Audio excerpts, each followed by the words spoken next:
Ivangeli likaMarku, isahluko sesikhombisa, nevesi lama-21 kuya kwama-22, lifundeka kanje.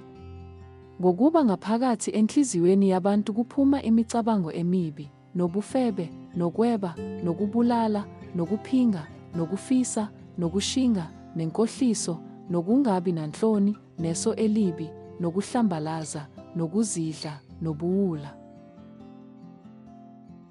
Wamukelekile kumnikelo. Yini ngempela engcolisa umuntu? Ababhali nabaFarisi babecabanga ukuthi kungaphandle. Izandla ezingagezwanga, ukudla okungcolile, amasiko aphukile. Kodwa uJesu uhlehlisa ikhethini futhi asibonise ukuthi indaba yangempela yinhliziyo. NgesiGreki inhliziyo ibhekisela emnyombweni wobuntu bethu, lapho kuvela khona izifiso, imicabango nezinqumo zethu. Futhi kulowo mongo, uJesu uthi kugeleza ukonakala okuyi-13. Imicabango emibi, ukuhaha, inkohliso, inkanuko, ukuzidla, nokunye.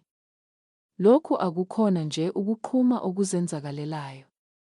Eziningi, njengenkohliso noma umona, zihlakulelwa ngokucophelela futhi zenziwe ngamabomu. Izono ezisuka ekujuleni, hhayi ezimweni zangaphandle. Amazwi kaJesu ayahlaba. Isono asiyona nechashaza ebusweni bethu. Umfudlana ogeleza uvela emthonjeni owonakele. Imicabango yethu yandulela izenzo zethu. Esikuhlelayo, esikucabangayo, noma esikuthethelela buthule emiqondweni yethu kuvame ukuba yilokho esikwenzayo. Leli qiniso lilinganisa inkundla yokudlala. Akekho ongavikelekile. Isono asikona ukuchaphazeka kodaka ngaphandle komuntu. Siwukungcola okukhiqizwa ngaphakathi kuye. AbaFarisi benza isithixo sokuhlanzeka kwangaphandle, begeja yonke inhloso yomthetho kaNkulunkulu. Umthetho wawuhloselwe ukuqondisa inhliziyo, hhayi nje ukulawula izandla. Ngentshiseko yabo yokubonakala belungile, bayishaya indiva inhliziyo uNkulunkulu ayefuna ukuyibuyisa.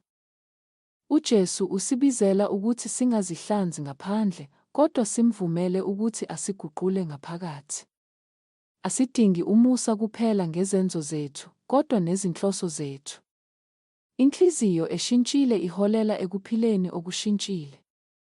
Njengoba umoya uvuselela izingqondo zethu futhi ulolonge kabusha izifiso zethu, umfudlana ungaqala ukuhamba ucace. Asikhuleke.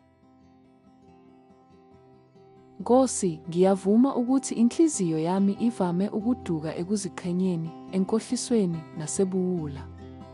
Ngihlanze ngaphakathi.